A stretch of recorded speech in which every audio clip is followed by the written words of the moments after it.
Vanilla custard, microwave, super easy. Egg yolks and sugar, stir until the color becomes lighter.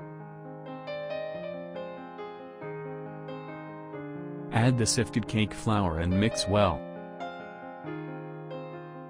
Pour in the milk and mix well.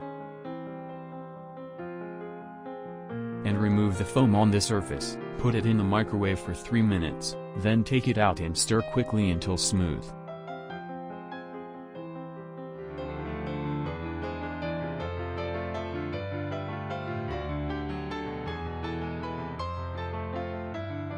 While hot, add vanilla extract and unsalted butter and stir well.